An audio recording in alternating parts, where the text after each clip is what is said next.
So as I mentioned in both of our previous videos, Ralph Waldo Emerson, one of the most influential American thinkers, deeply shaped literature, religion, philosophy, and social thought in the American landscape, in the American thought landscape during the 1800s.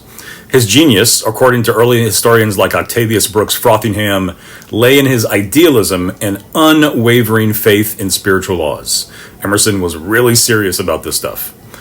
As I also mentioned last week, Emerson's image as a sage, as an isolated, remote person from the world was popular, but in reality, he was deeply engaged with societal issues, particularly in social reform and anti-slavery movements. By 1850, Emerson had established an international, not just American, but an international reputation as a public intellectual.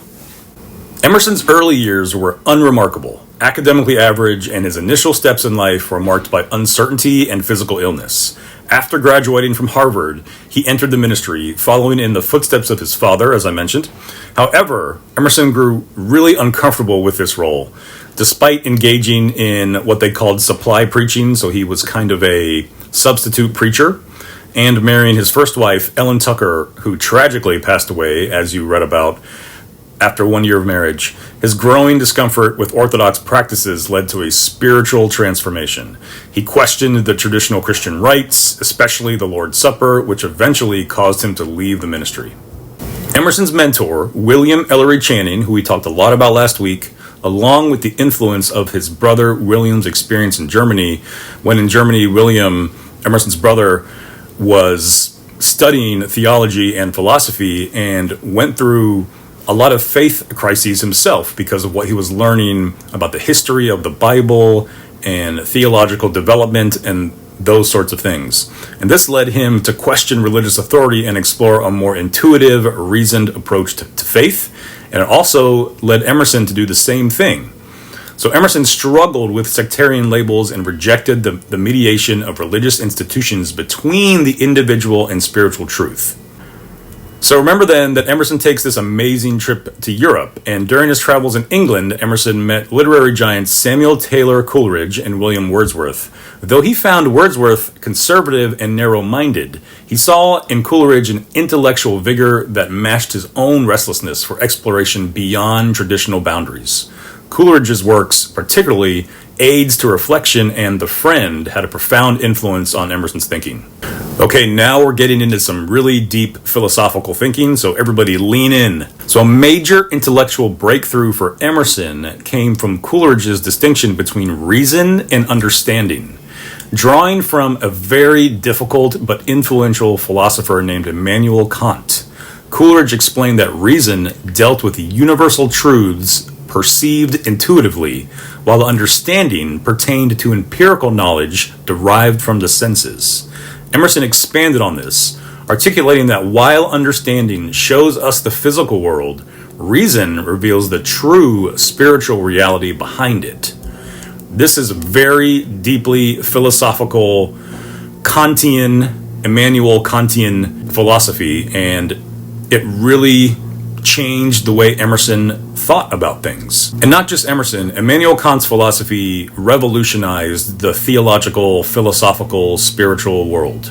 And this is so important that I'm just going to say this again. Coleridge explained that reason dealt with universal truths perceived intuitively, while understanding pertained to empirical knowledge derived from the senses.